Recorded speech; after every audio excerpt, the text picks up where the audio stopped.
Welcome to Notary Insights Live with Amaku and Tiger Toledo. The show will be starting shortly. Thank you for your patience.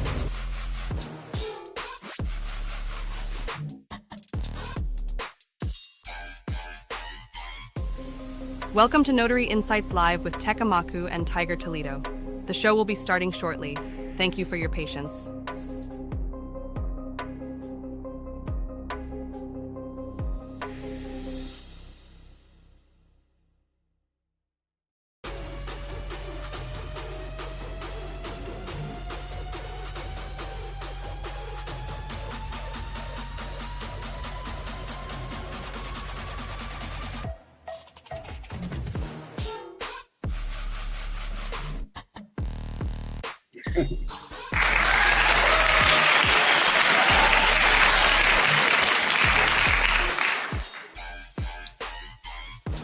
Testing.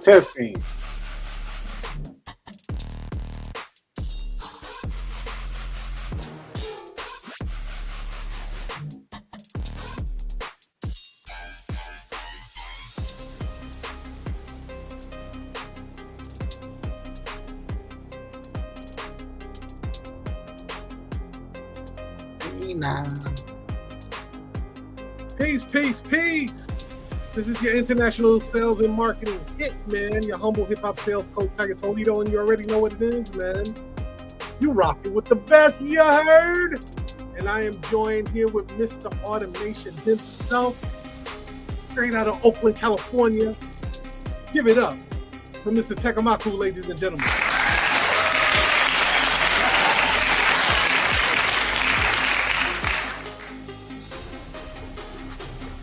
Hey, is my thing backwards? Huh? Is my sign backwards? Nah, you good. Okay. You good, man. We got a couple of days to Halloween. We're doing our little Halloween special today. Thank you for everybody that's joining in. Let me turn the soundboard down. Tech, did you get your costume? Nah, you know what I'll do? I'm gonna do what I did last year, Mm-hmm. and I'm gonna just sit on my couch. Yeah, and just wait for people to come to the door and turn the lights off. Oh, you're not even giving out candy? I'll set up a stool or a chair, put it on my walkway, and I'll just leave a big bowl of candy out there. Kids like me, man, take a handful, like two hands. Like, fuck them other kids, man. That'd be you. Yeah, that definitely was me. Man, you took everything. With no costume, bro. With no costume. Put that in the mix. Just go up on your porch and take your candy. So you mean I put the candy out at 7:00, and by 7:30, the whole thing is gone. That's you. Me and the crew. Y'all Me wrong. and the crew. You know you're wrong for that.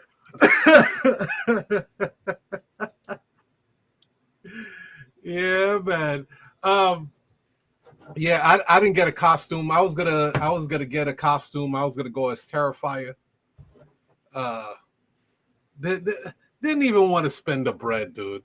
I just didn't even want to spend the bread on it. So, yeah, we have a great show. Today we're rolling out the Notary Trivia again. We're bringing that back.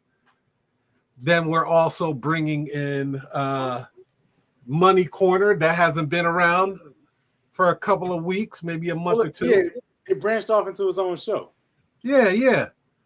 And we're also bringing back Pass or Trash. What? Well, no, I said it wrong, did I? Yeah, Pass or Trash.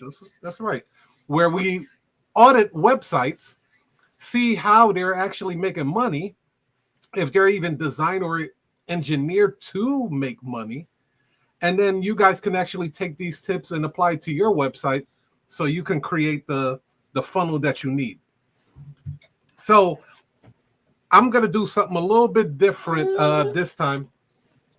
Heck, I'm gonna be rolling out the questions of the trivia at the bottom, and I want the people to comment in the chat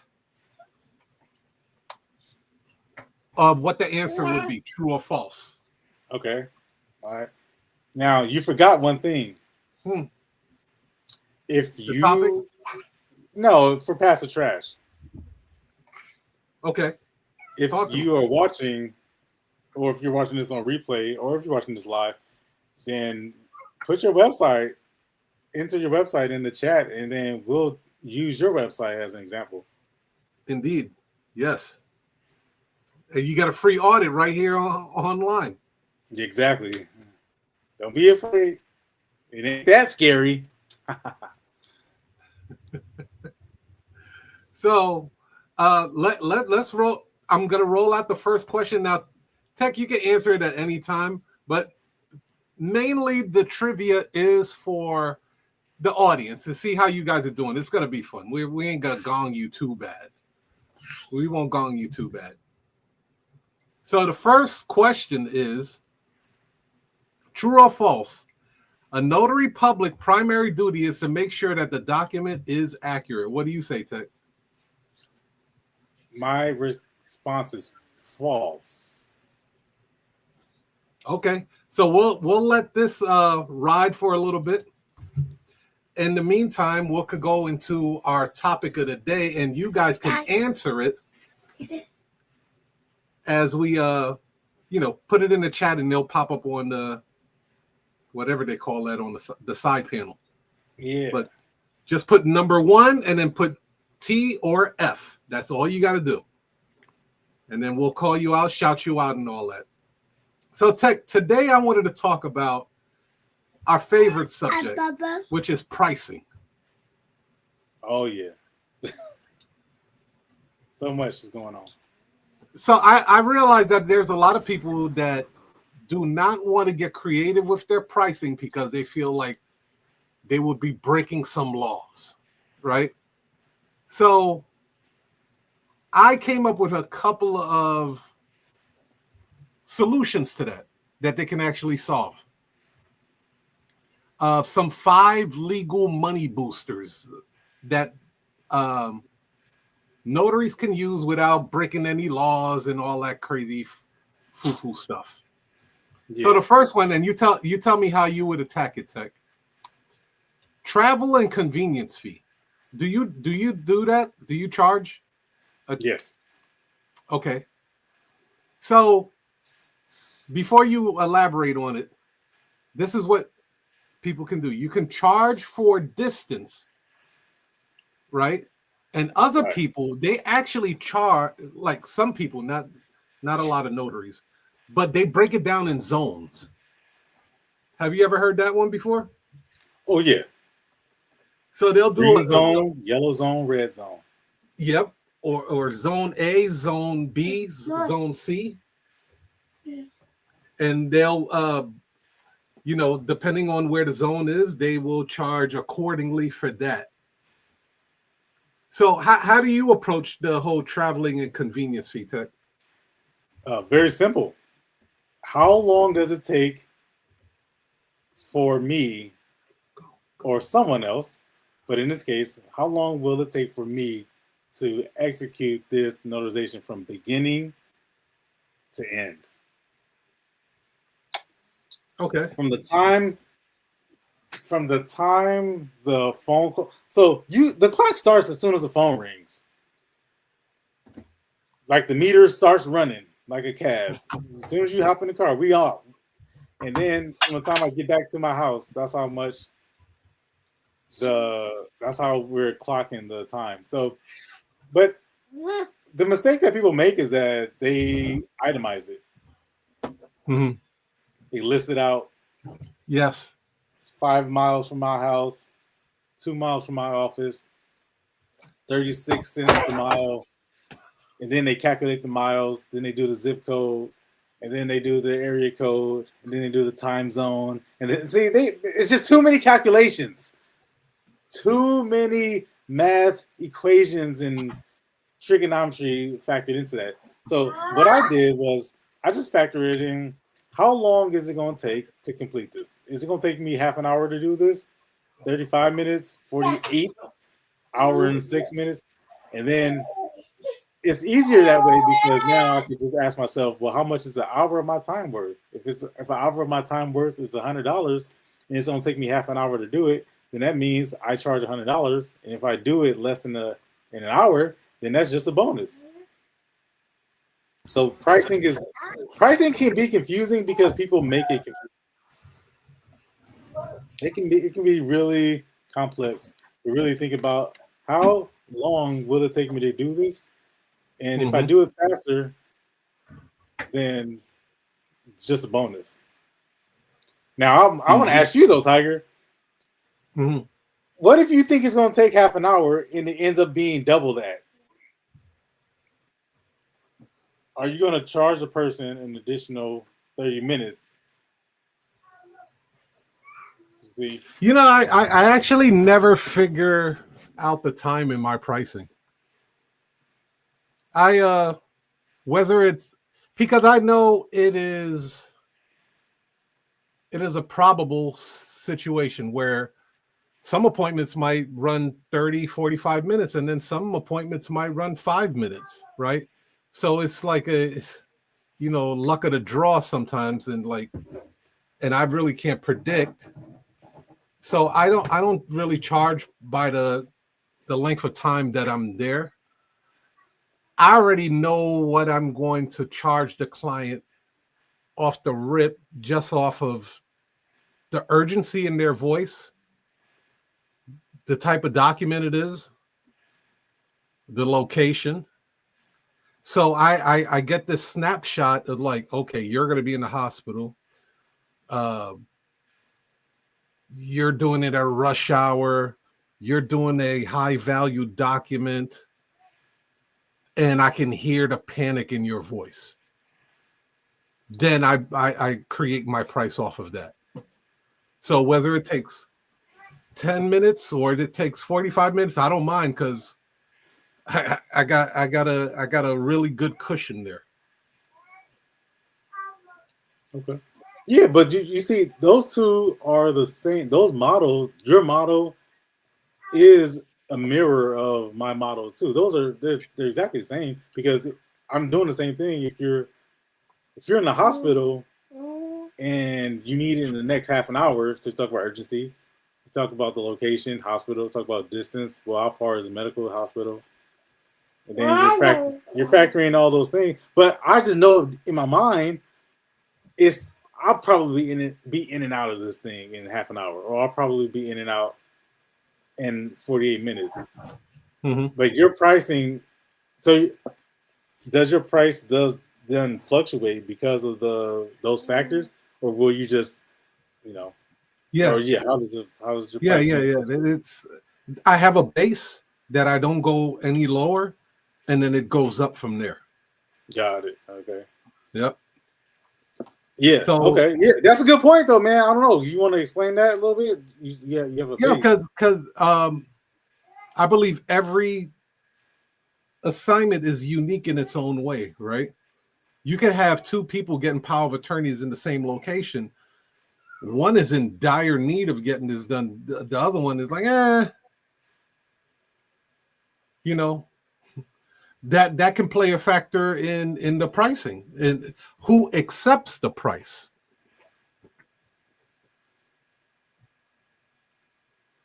Doctor said I need to get a medical power of attorney.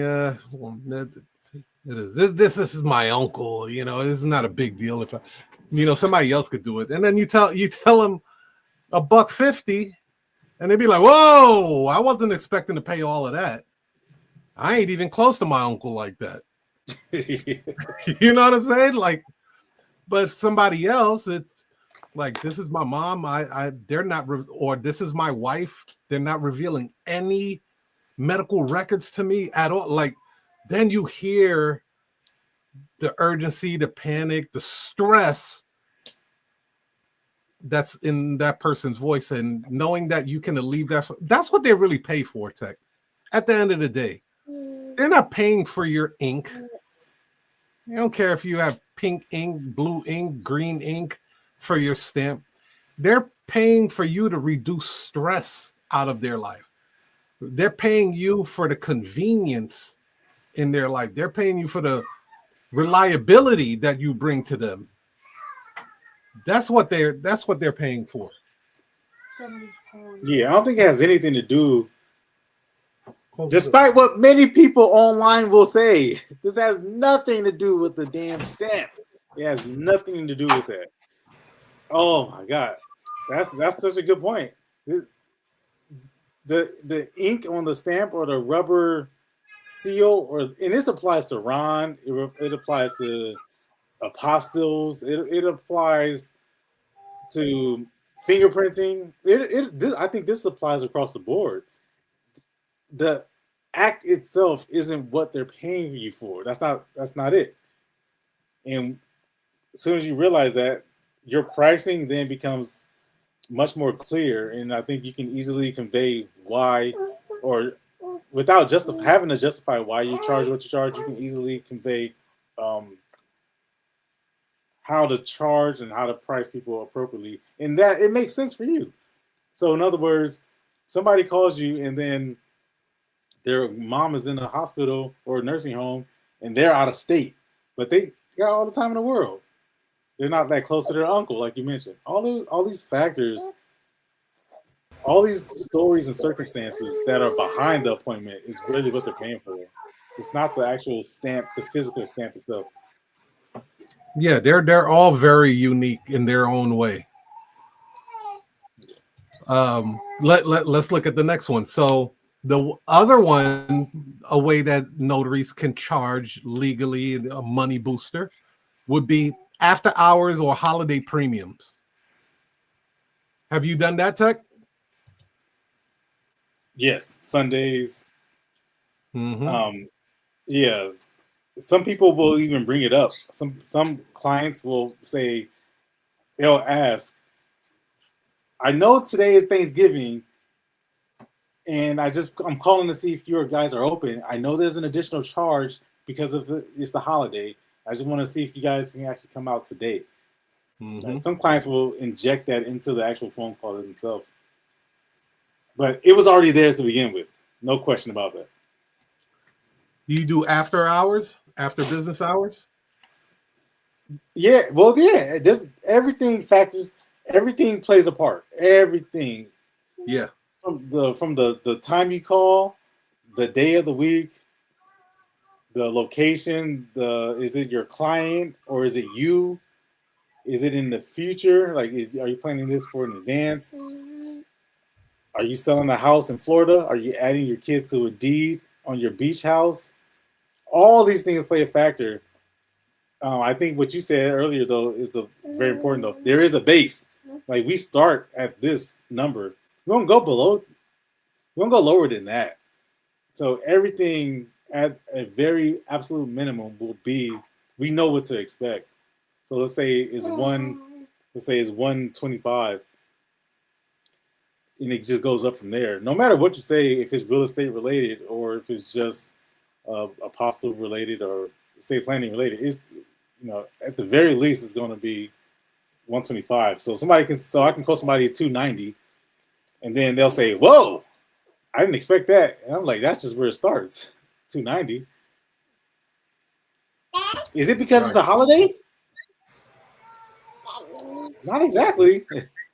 That's just where it starts. But we're giving you the price of because it's a simple power of attorney involving one person. Yeah, we're giving it to you for that price. Mm-hmm. Is it because it's 6 o'clock or because it's a weekend? Well, not necessarily. No. Well, see, but think about that for a second, Tech. The fact that the customer is mentioning these things means that they're aware that the price may be adjacent to these factors, right? Is it because it's after business hours? Yeah. Is it because it's Thanksgiving? Yes, indeed. That's exactly. Yeah, everything that you're mentioning plays a factor and why the price is higher. You want me to come to your house? I did an assignment. I had to go to the client's house at 11 o'clock at night, bro. I didn't have to, right? I could have denied the notarization, but I charged them a nice fee. It was like, who else is going to come to your house at 11 o'clock at night so you can get a document out to this company by 6 o'clock in the morning?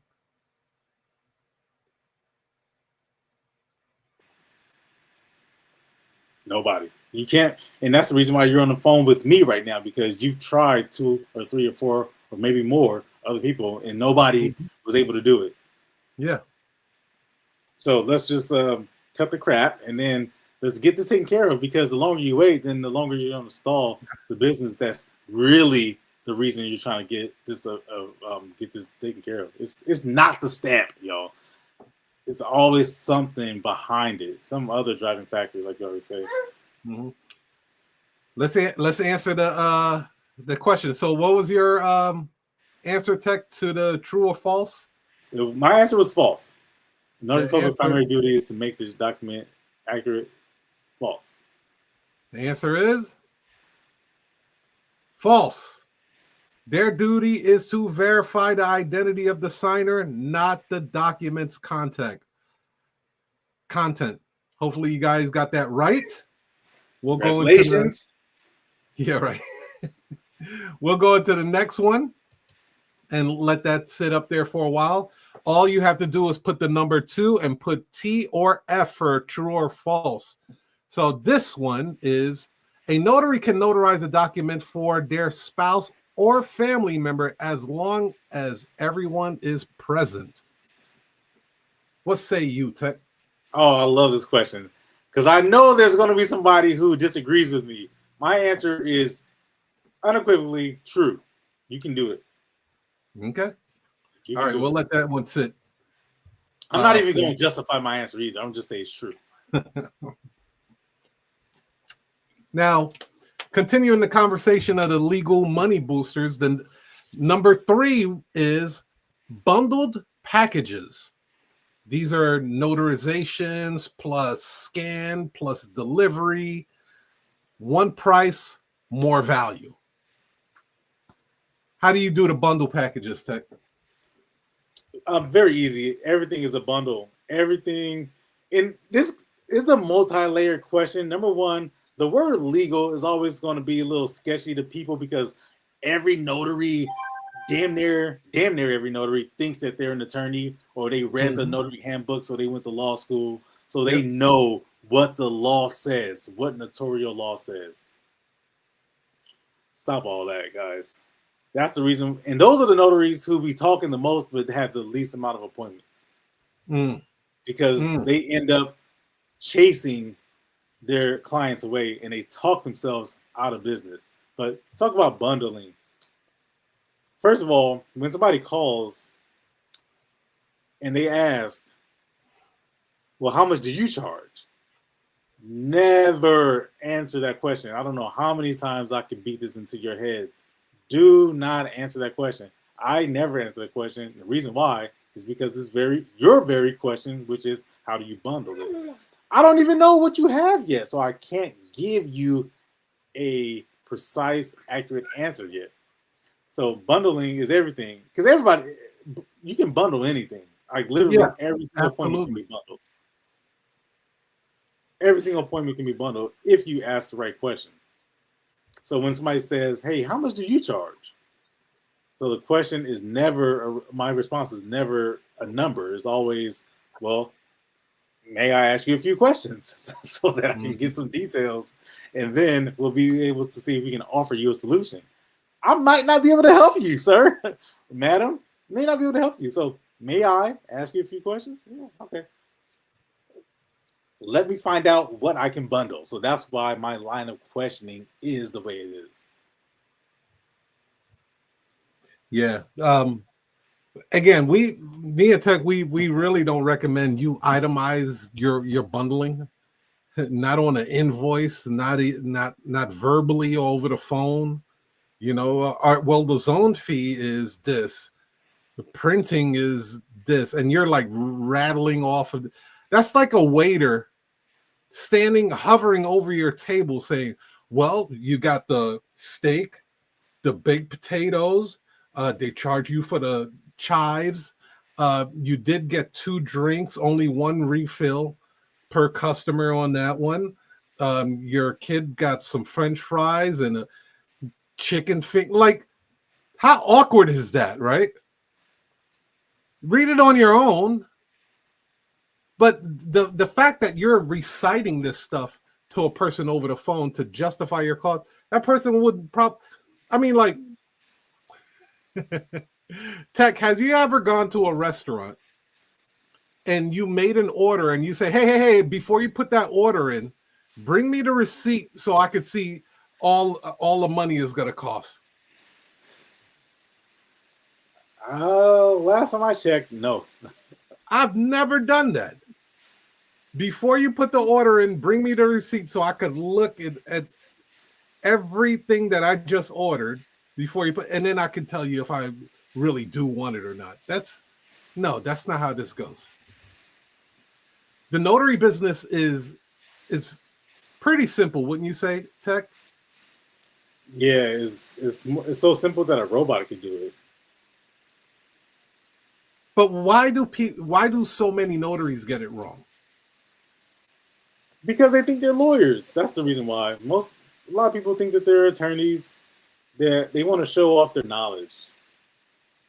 And that's not why people call you. They don't want to hear how smart you are. You might be intelligent, and I know that most of you guys are intelligent. Some of you guys are not as intelligent as others, but this is, when you talk about notary business, the idea is to get clients. Your business won't be in very long. Your business, as you like to say, your business won't be in business very long if you don't get clients. I like how people in the South say that.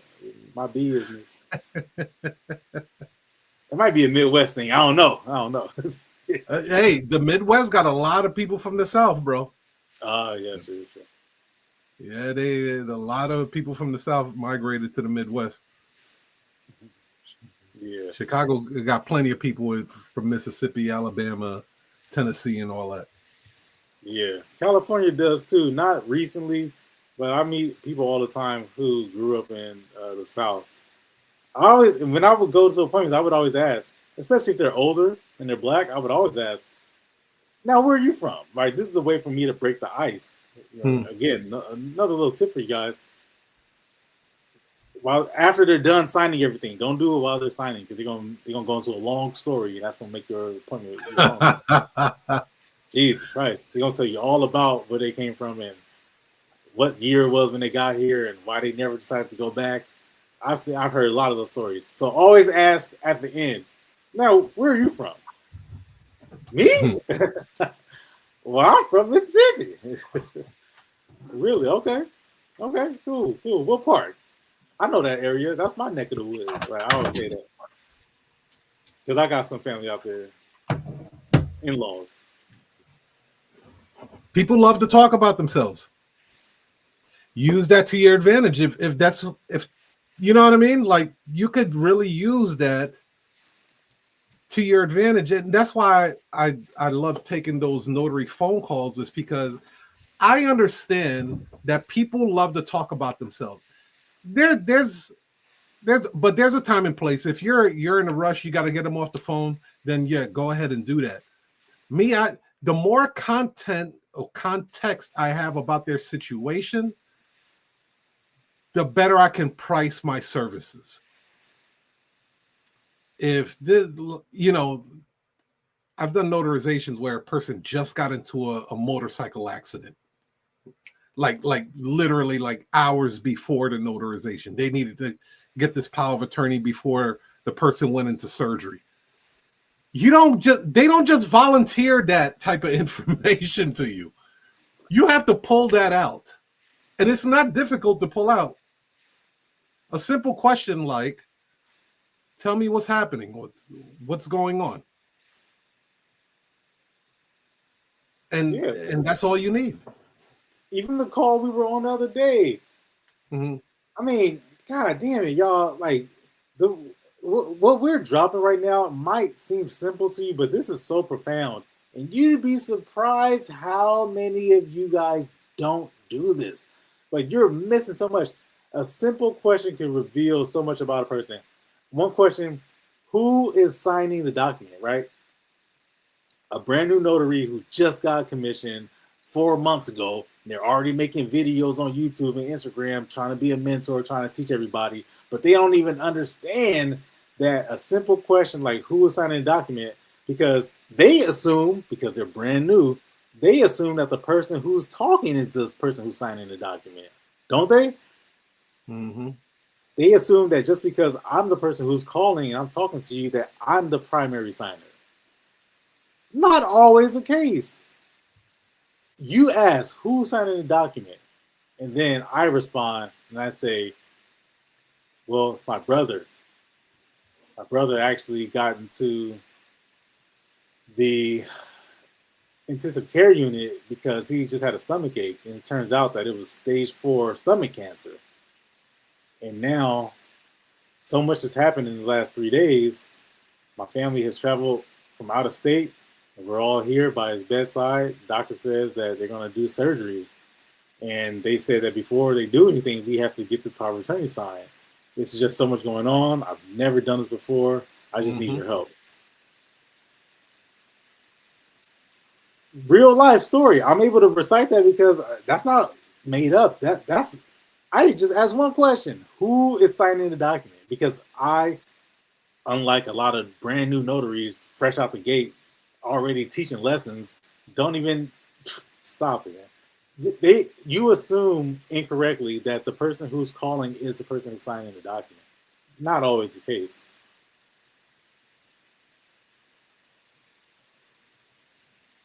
So, going to the notary trivia tech, you said your answer was true. Now, I'll read the question again. True or false? A notary can notarize a document for their spouse or family member as long as everyone is present. And you said true. True. They say that the answer is false. That's a big no-no in most states. Now, it says most states. So California, it might be permissible, right? Due to conflict of interest. Yeah, but conflict of interest, yeah, I mean, I'm not going to argue with that. I'm just going to say, because I already know somebody's watching this. They're damn notary law expert. They went to law school and everything. Oh, yeah, they passed the bar. Bro, so, well, I'm not going to say anything hypothetical. If my sister signs a document and I notarize it, is it not still legal?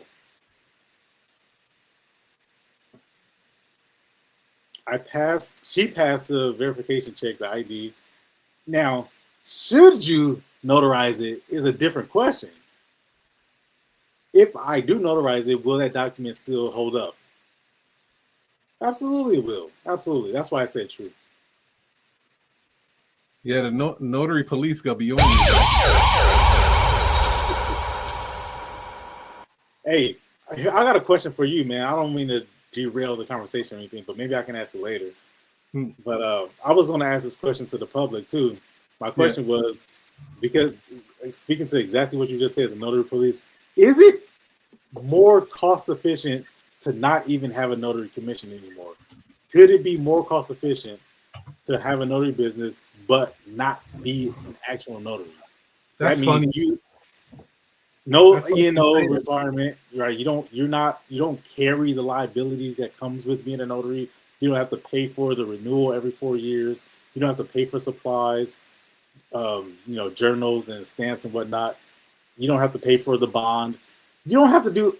You literally you don't carry any of the liability anymore. All you do is responsible for getting the clients. So I was thinking about this in the shower the other day. I was like, will I renew my notary commission when it's up for renewal? Is it more cost efficient just to be me and not even be a notary anymore? It's interesting you say that, Tech, because my commission expired October 20th. I'm not. I'm not even. Oh, what you I'm gonna not do? even. I'm not even walking towards the Secretary of State to get it renewed right now. Okay, I You got. got your answer. You know what I'm saying? Like, but we got a notarization going on in LA on Tuesday. Okay, I got your answer. You know what I'm saying? Like, what's good? What's up? Now, if I did, and I may still renew my notarization, that's just for convenience of quick cash in the pocket. I got a couple of private clients that call me and they only want me, right? So I'll skedaddle over to their crib, handle that, bounce, leave with a buck and change, two and change or something. It's just quick cash. But at this point, it's like I get more assignments now out of town than I do in my own state. So yeah. and then like I'm really not worrying. At that point, there is a switch, Tech. I will say this: there is a mindset switch when you do not have your commission and you're like, you know what? I'm running full agency mode here. Like I don't even want to talk about it too much on this because I don't want notary fees on that. But yeah, there is a mindset switch where you look at your pricing differently, you look at your operations differently.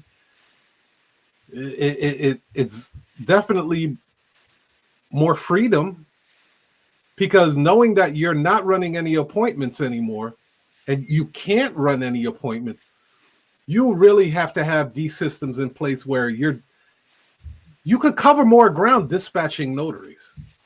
Yes. All day. So I'm gonna let it fly until I get that phone call. So it's a question of practicality for you. Explain. It's just more practical for you to not be a commission notary because fewer assignments. You're going to run, you personally, you're going to run way fewer assignments, way less assignments than the ones that you get. You're just, I mean, damn near 99% of them, they're just going to be farmed out anyway. Yeah. So it's just more practical for you. And then it's less philosophical in terms of, well, let me see how much it costs to do insurance for 4 years. Let me see how much it costs to carry a bond. How much does it cost of supplies? How many units of paper will I be using? How many journals will I go through? How many miles will I drive? Like you're starting to do all the tallying up. And then you talk about me having to do the test every 4 years or having to go to second. See, that's philosophical. Y'all breaking it down. Yeah. Yeah, I've given that thought like for a long time too. I'm like, man, I'd be able to maneuver a lot differently, more advantageous if I didn't renew my commission. Sometimes you do have to push yourself into an uncomfortable zone to see how you would do some things. But these private clients that I have, I like them. You know what I mean? I like when there's an opportunity to go see them. I bring them some coffee. We kick it. Heck, I get invited to some of their birthday parties. Like it's become like this notary is like part of the family kind of thing, and it's cool. It's real cool. So I enjoy it. They So introduce you at the party. Yeah, bro. I just went to a client's birthday party a couple of months ago. Met her whole family and stuff, and it was a pool party. It was cool. Let's go to the next trivia question, Tech. This will be the last one, and then we can start rolling into the other part of the show. True or false? If a signer doesn't have an ID, a credible witness can sometimes be used instead. Yeah, this is a trick question. This is one of the questions that be on the test. My answer is true. Okay. Yeah, my answer is true. There's a circumstance where you can say false, but who cares? My answer is true. I'm gonna go with true. Uh-oh, I hear the sirens again, bro. Yeah. Where my handcuffs at? Where my damn handcuffs? These are from Halloween too. Not Halloween cuffs. All right, so last one. Well, last two, right? Because I know a lot of people, like you were telling me the other day in the notary world, out there in the notary world, that people are talking about different services that they can offer, which really isn't much notary stuff. But what was that? The bond you were talking about? Yes. Oh yeah. Deed of trust. Okay, so these deeds of trust, these specialized premium documents, right? I'm talking about your loan signings, your bilingual. I know you've done a couple of those bilingual joints. The apostilles, the I-9s. You may not get some of them. You may not get a lot of requests for them, but they are very specialized on some things where you can charge more for those documents because a lot of other notaries do not do them. Like the working with bondsmen and stuff like that. What do you think about specialized services? Yeah, to me, everything is urgent. Everything is specialized, unless otherwise noted. Unless the client says otherwise, I treat everything like specialized. Everything is urgent, time sensitive. Just because it's a power of attorney doesn't make it general notary, or doesn't make I-9 general. Just because it's not a loan signing document doesn't not make it general notary. Everything to me is specialized. Everything is highly technical, and I think that as long as, I think my honest opinion is, I would stay away from any type of niche or specialized notary appointment, because if you are signing and stamping a document in this notary, I would more focus on acquiring the client. I'll focus on just refining the methods. This is exactly why I thought, or my question was about, is it even cost efficient to even have a notary commission if all you do is market to clients and secure appointments, and then just dispatch them out? The notary, generate a lead, close the call, dispatch the notary, delegate the job out. They ain't say nothing about stamping or signing or checking ID or journal. I do thumbprint. I ain't say nothing about that. So whether it's a deed of trust, whether it's a power of attorney, damn I-9, who cares? If I'm stamping and I'm signing, I don't care. How did you get the clients? Was a phone call 4 minutes long, or was it 6 minutes and 18 seconds? How can you refine your methods? How can you ask better questions? How can you charge a more reasonable rate? How can you get fewer denials? You know what I'm saying? That's to me that's notary business. That's not the actual job of a notary. So you saying that, okay, you would charge equivalent or a I-9 versus a deed? Depending on, go ahead. Depending on the phone call? How long the phone call was? No, the price. No, that doesn't factor into the price. I'm saying if you've never done an I-9 before, like I don't even know what that entails, but the fact that somebody called me for it, that means I'm not asking that person the same questions I would be for somebody who's getting a power of attorney. So how are you refining your methods of acquiring the client? I would focus more on, well, what's relevant for me to secure this appointment versus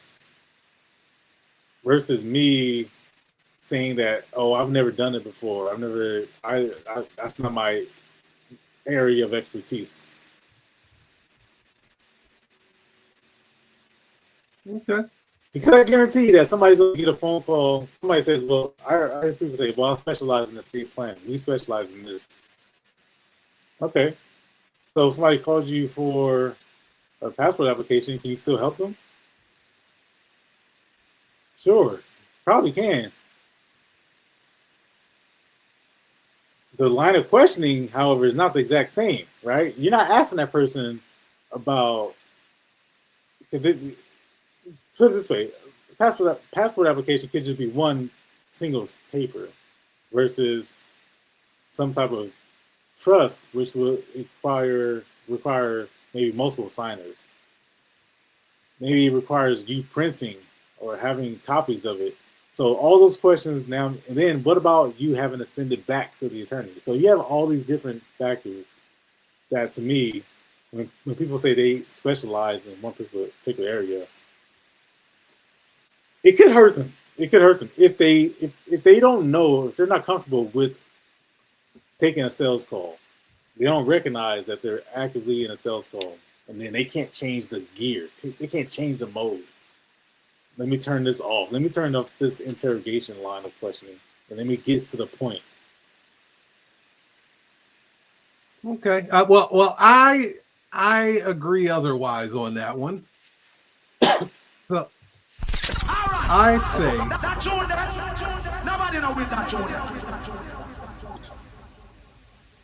say that the specializing in something and letting the client know that you specialize in this particular document or packages or whatever, it builds confidence and trust in the buyer to know that they chose the right company.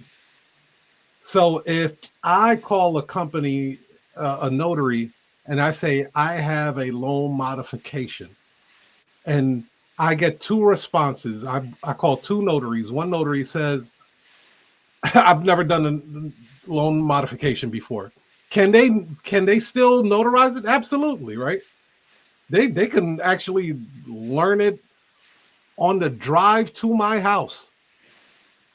I can even say there's Post-its on there that says where I'm supposed to sign and where you're supposed to stamp. Can they do it? Yes. Now you have another notary that says, oh, that's exactly what we specialize in.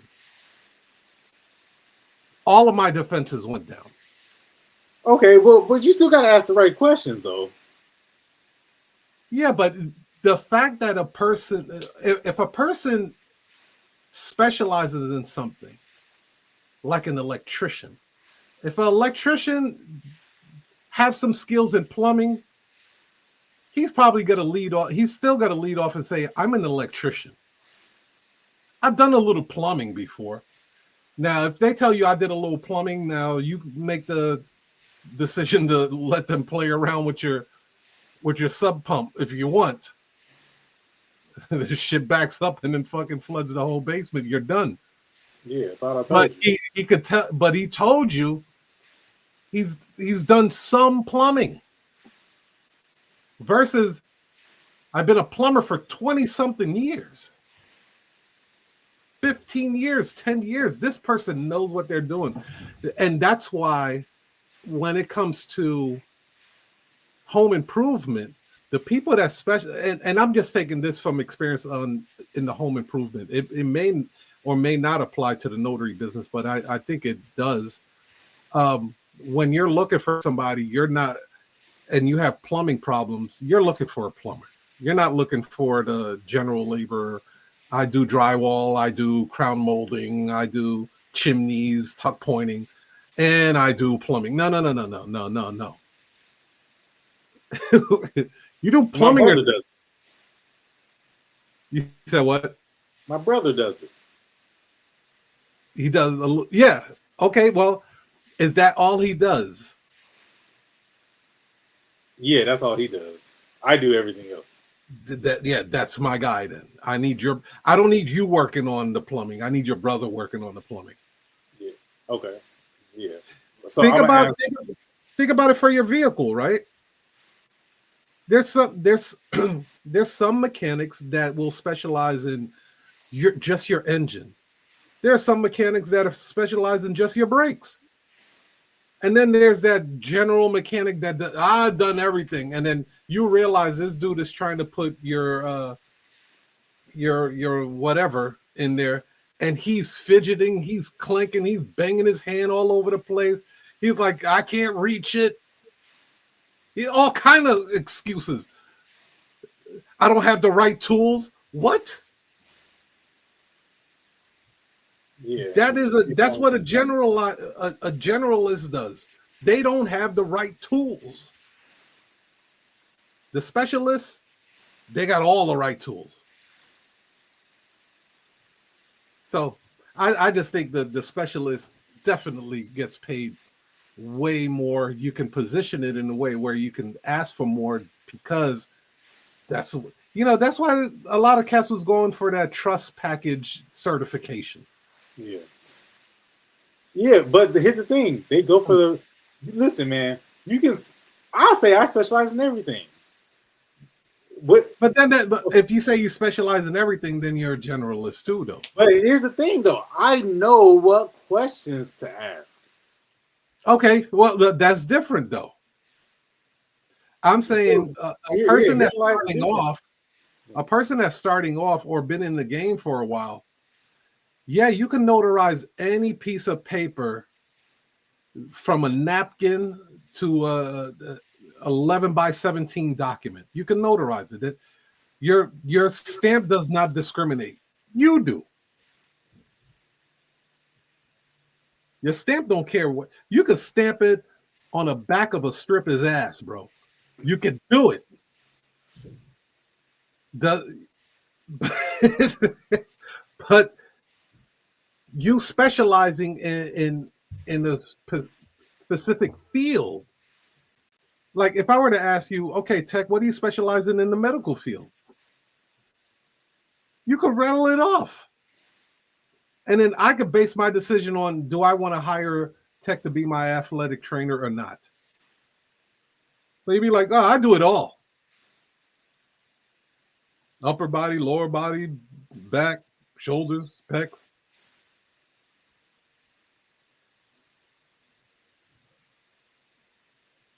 Yeah. Yes. Yeah, it's definitely going to help with, you're saying, the more that you specialize, then the easier the client acquisition process becomes, because the client is less likely to be defensive. And you build the trust and confidence in them. That's mainly who you want to inject that. It's not to inject the confidence and trust in yourself.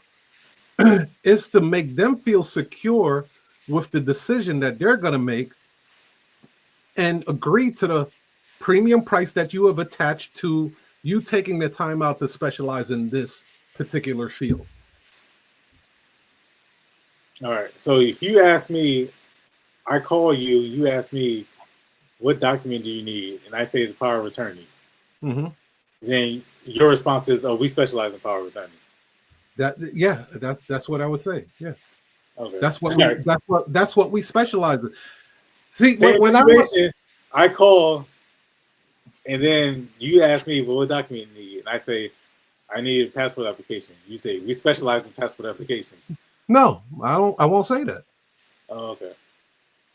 No, why not? Because you're going to help me. It's going to. I don't specialize in that. But why wouldn't you say if it's going to help you get the client? I'm going to tell no. Yeah, then I mean, you can say it. I just don't say it. I say what I am very proficient at. Extremely proficient. Like I'm not a lawyer, but I can go toe to toe with a lawyer about a power of attorney. I know damn near. I've read up on power of attorneys, done hundreds of them, to the point where like I could do that shit with my eyes closed. I'm that confident in the power of attorney. I know what's going to get rejected from a bank. I know what's not going to get shit. The attorney might not even know that. Yeah. I know if you go to Staples or Office Max and you get one of those power of attorneys, 9 out of 10 times your bank is going to reject it. Like you're paying for that type of insight, that market insight. You're paying me the premium dollars to know that this is going to get executed flawlessly.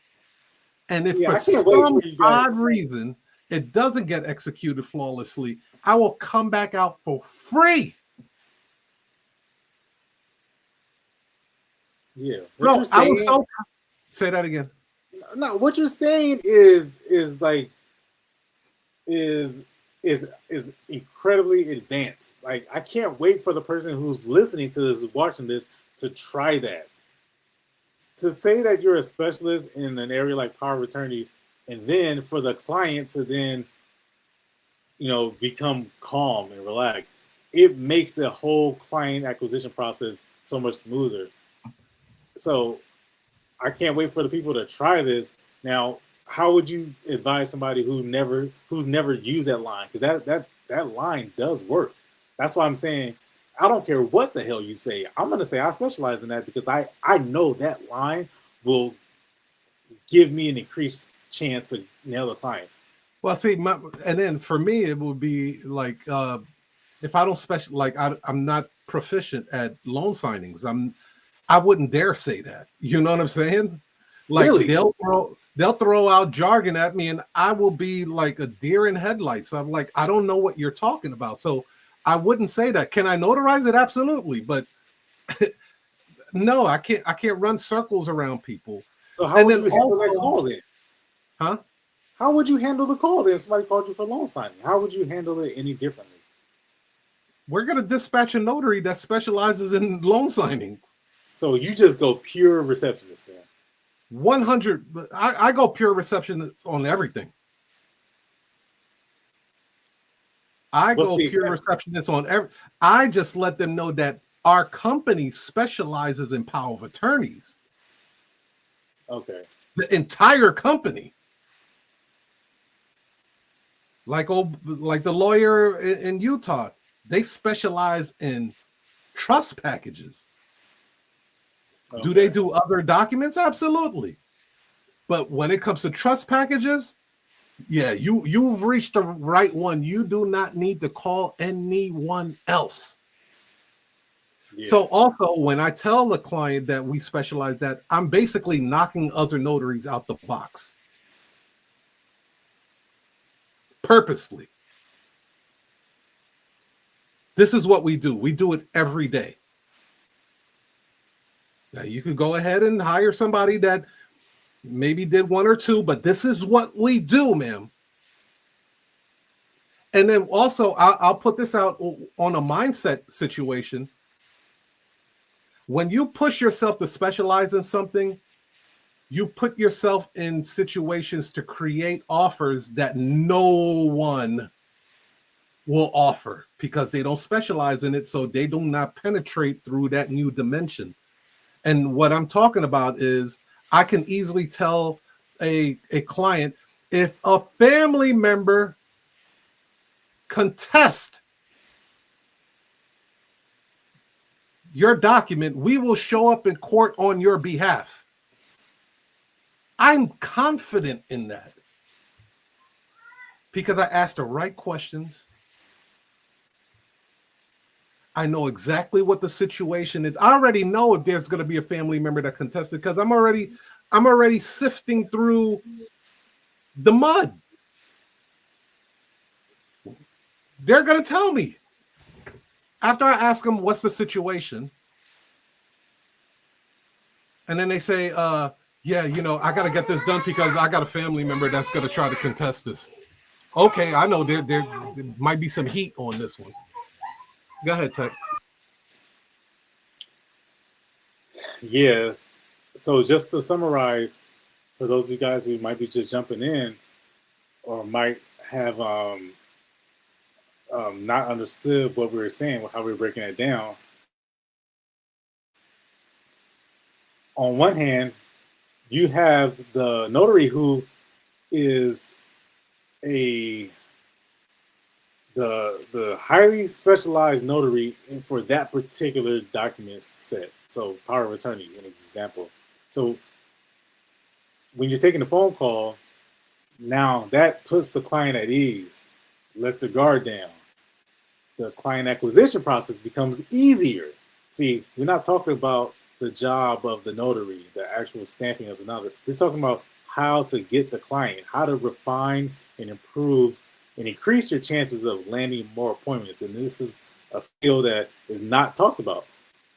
So telling the client that I specialize in what you're looking for. Oh, you're looking for a power of attorney? Our company specializes in that. In fact, we do several every single day, sometimes twice on Sundays. So if that client then says something that you don't specialize in, like I was giving an example of, I'm looking to get this marriage certificate notarized or my passport application, and you don't specialize in that, then you don't make that claim, right? You can still help them, and the line of questioning is still effective, but yet that one single distinction of being a specialist in that particular area, now it does change the conversation. To me, I think there was a time where that was a part of my script. The person's, because as you know, the question is who, what, where, who's signing a document, what type of identification do you have, where do you live? After the first question, who's signing a document, you know, naturally you would say the answer is, well, I'm signing the document. But actually ends up happening is that people will just vomit out their answer. They'll tell you all these scenarios. I'm signing the power of attorney because this is what's going on. And then because they hear, or I hear the word power of attorney, my first response is, we specialize in power of attorneys, or we specialize in marriage certificates. We specialize in minor child consent form. But I know that line is powerful. And I know that somebody's watching this is going to use that line. They're going to say, we specialize in it. And I think it helps them. Whether or not they get any follow-up or any questions about it, I'm just saying, all I'm saying is that you better be prepared to answer those questions. I think if you say you specialize in something, you better be prepared to be well-versed in it. Absolutely. And, you make the point that I'm going to be a receptionist anyway, and I think you're right. I see what when you cleared that up and clarified that, that makes sense. I think that you better be prepared to answer no matter what you specialize in or claim to specialize in. You better be prepared to be asking the right type of questions, because if somebody calls you, there's no reason why you should not get that appointment. Absolutely. You better be thorough. You better be thorough. You better be 10 toes down, and you gotta, man, you gotta be all over it. You know, there's situations where I talk to the client and be like, okay, you're getting a power of attorney done in Illinois. It's normally required that you have a third-party witness. Oh, I didn't know that. Yeah, look over your documents, see if it says anything like a third-party witness. Oh my God, I didn't even see that. That's what it does. That's what it does. So when I remove the blinders off and I say, okay, this is what it looks like on the other side. What's going to happen? What's going to happen after the notarization is done? The access that you're going to be able to have. Only a specialist will be able to give them that type of foresight because they've been there. That's the whole point of getting a mentor. You're just getting a brief mentor for a very important document. So let's go to the trivia real quick, Tech, and then we'll go. Which one we got to do first? Pass the trash or money corner? Money corner. Money corner. Okay. So true or false? If a signer doesn't have An ID, a credible witness, can sometimes be used instead. Your answer was, Tech?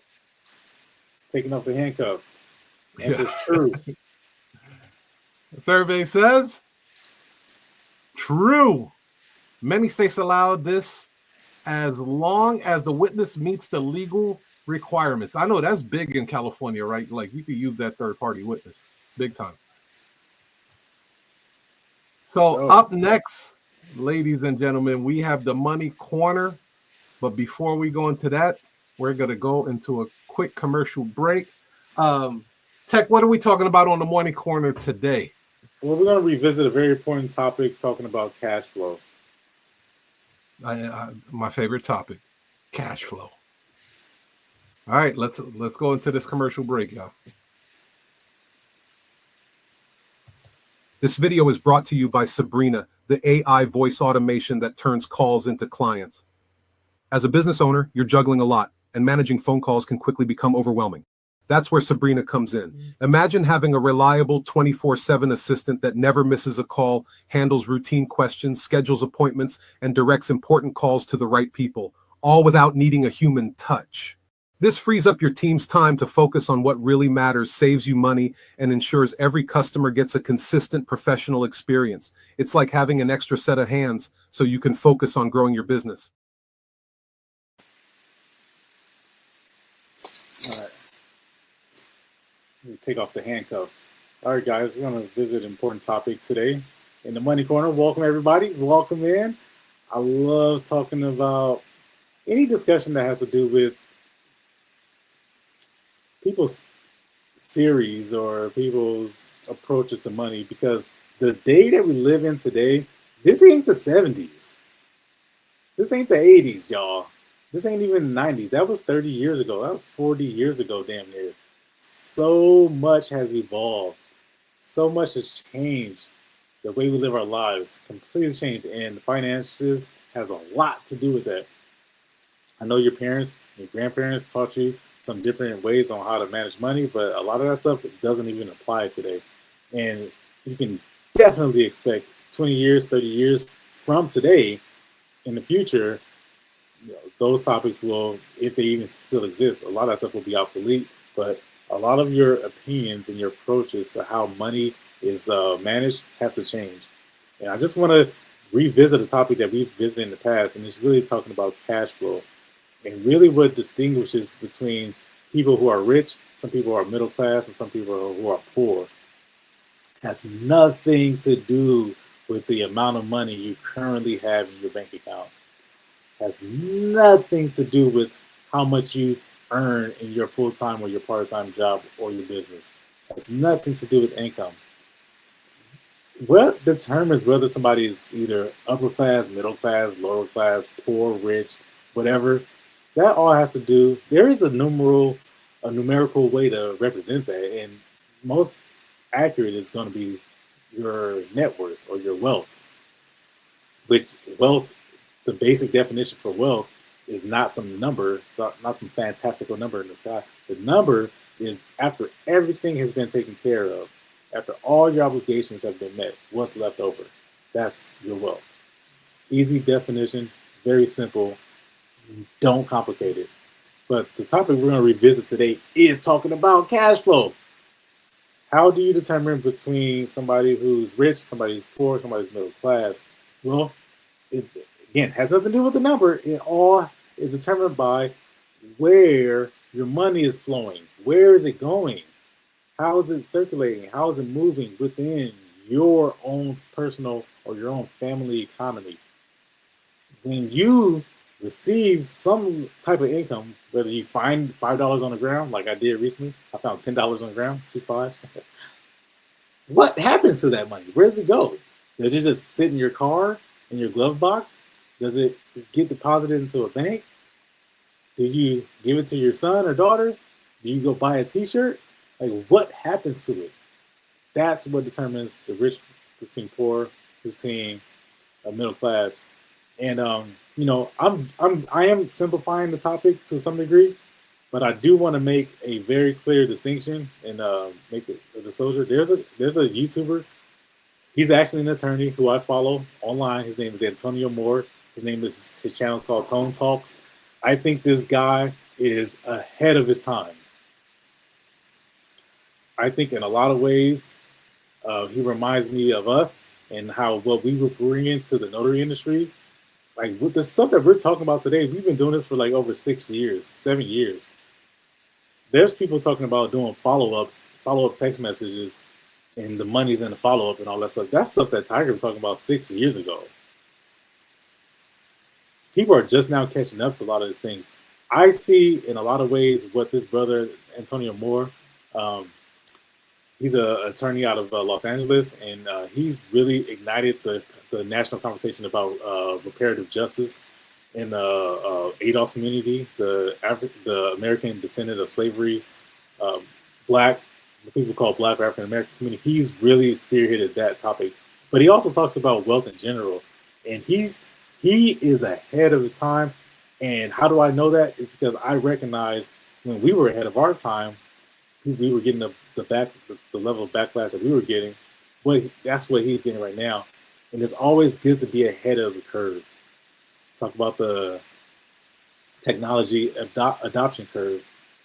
How most people, it looks like a bell curve. Most people are right in the middle, but the people who benefit the most are the ones who are right at the very beginning. Okay. So I just wanted to add that in just for full disclosure, because I know how people be on here, Tiger. They don't like to tell who their sources are. They like to say like they made up everything. Oh, they came up with a call script. They came up with automation. Like people like to say stuff, and you know damn well where they got it from. But that's neither here nor there. So anyway, let me go ahead and share my screen. I'm gonna share a 2-minute video, and then we're gonna break that video down. The first video is a video of our friend Robert Kiyosaki. I don't care what you feel about him, his politics, or whatever it is. Think about the message. Think about the image that the information that he's sharing. All right, this is vintage Robert Kiyosaki here. This is when he was still fat. So it's gonna be a 2-minute video, and then we'll break that down afterwards. So these are the basic forms necessary for financial intelligence. One is called an income statement because it has an income and expense, also called a profit and loss statement. There's also a balance sheet, and the balance sheet has assets and liabilities. And these are the very basics for financial literacy or financial intelligence. I soon realized the main cause of financial struggle was due to confusion between the definitions of an asset and a liability. My definition of an asset is something that puts money in my pocket. And my definition of a liability is something that takes money out of my pocket. The most important thing about being financially literate is understanding a thing called cash flow. I can tell the difference between a poor person and a middle-class person by simply looking at their income statements and balance sheets and figuring out which direction the cash is flowing. So I will show you the cash flow pattern of a poor person. Generally, a poor person, all they have is a job. The income comes in from the job, goes down, they pay their rent, clothing, a little food, and goes out the expense column. And this is a cash flow pattern of a poor person. The cash flow pattern of a classic middle-class person is a little bit different. Income comes in this way, but with a middle class, they probably have a mortgage, they probably have car payments, they probably have credit card payments. It comes up again through the expense column and then out this way. So what you see here are the cash flow patterns of a poor person versus a middle-class person. So the cash flow pattern of the rich is different. The cash flow pattern of the rich flows from the asset column into the income column. So while the poor and the middle class are focusing on income, what the rich are focusing on is the asset column. And the asset column is the great secret of the rich. So for those of us who weren't born rich and what we have is a job, every time money comes in, this is the point of choice. This is where you make the decision to be rich, poor, middle class. If when this dollar comes in and you take the dollar out this way, then it's your decision. If you go and buy yourself a new t-shirt, cappuccino, a new lunch, then you're choosing to expense it right out. You're choosing to be a poor person. If instead, when you get a pay raise or more money, what you do is you go and buy a bigger house, a new car, or you take a vacation on your credit card, then what you are choosing to do then is to be a middle class person. And if you choose, instead, when the money comes in and you choose to put it in the asset column, then you make that decision to be rich, poor, middle class. By putting in the asset column, at this point, you're choosing to be a rich person. But the choice is up to you, nobody else. Okay. So these are the basic forms. So what did we learn here? What did we learn here? We learned two things, and I'll keep it short, very brief, but there's a couple lessons to take away from this. Number one, assets, right? Assets and liabilities. What are the difference between the two? Assets are essentially what brings you money. Liabilities is essentially what takes away money or what goes out. And then we learned also what are the three different behaviors of somebody who's a poor person, who's middle class, and somebody who's rich, right? These are just titles. These are just distinctions. Again, it all talks about decision making. What happens to this income that lands into your possession? Does it actually go to the asset column first, and then, or let's say you have a job, and then does it go to the liability column, and then you buy something? Does it go? That's a poor. You go to rich, middle class. Does it then go to? What he was describing was debt. Like you go to pay off a car, or you go to grow your environment. In other words, get a bigger house, get a nicer car, send your kids to a nicer school, go eat fancier dinners. It's the same thing as the poor person, but essentially it takes a detour. Instead of it going to the asset first or going straight to the actual liability, it upgrades the liability, and then it just pays for a more expensive liability. And then the activity or the behavior of the rich person. This is the distinction I want to make. And now you can do all three, by the way, right? You can. They're not exclusive of each other. You're not just one, two, or three. You're not just rich, poor, or middle class. You can do all three in the same day. It's possible, and I'm going to show you. So, but which one? As long as to me, the message I want to tell you guys is that are you being very distinct in your decision making? Are you aware of what you're doing, what behaviors you're taking?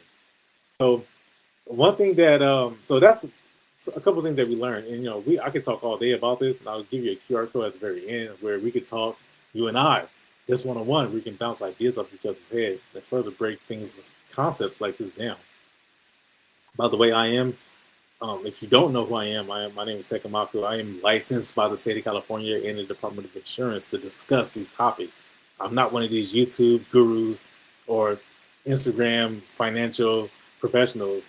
I actually do have a responsibility to reasonably and professionally and intellectually talk about these topics. So I'm not just somebody who's out here, right?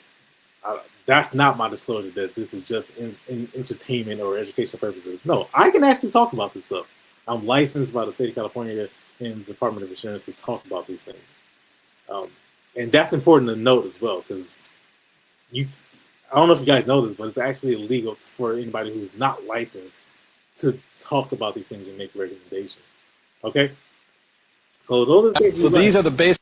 Buy assets and in the direction of how income works. I'm going to give you a real practical example, because here are some of the responses to that video that I just shared with you of Robert Kiyosaki. He's the author of a book called Rich Dad Poor Dad. You can look up that book. Here are some of the responses underneath that video. Mr. Z says, I think my wife is a liability. That's hilarious, right? And that makes sense because he thinks that his wife is just costing money. She's not bringing in more money. As ridiculous as it sounds, some people may agree with that. I am not on the record as agreeing with that, right? But I understand what he's saying. So this other comment by Built by Bean says, assets cost money. The money has to come from somewhere, and that's a great comment. Yeah, it does. It does, right? It comes from your job or it comes from your business. So yeah, assets do cost money. And I'll make a comment at the end talking about why I mentioned Antonio Moore of Tone Talks. talking about how he talks about wealth and why I think what he's saying is so ahead of his time. And reason why is because I'll just briefly touch on it now. Is that the middle family in America probably makes about between $30,000 and $60,000, right? It's kind of hard to believe, but that is true. Now, you may think that that's bad because the cost of everything has like skyrocketed over the last 30, 40 years. That's not an accident. The cost of living has skyrocketed. The wages have not. So they haven't kept up. The wages have not kept up with the cost of living. And the reason primarily, and this is from a lot of books that have been published on the topic, and Tone Talks discusses this ad nauseum, talks about this a lot, and shows the numbers and the charts to prove it, is that in the 70s, in the 80s, once, during that time when there was an immense amount of wealth that was generated for American public after the wars, after the world wars, after the New Deal by President Roosevelt, a lot of that wealth prior to the collapse, prior to the Depression, was concentrated at the top 9% of the population. It was almost as if the top 9% had the same amount of wealth concentrated in their group as the bottom 80 to 90% of people.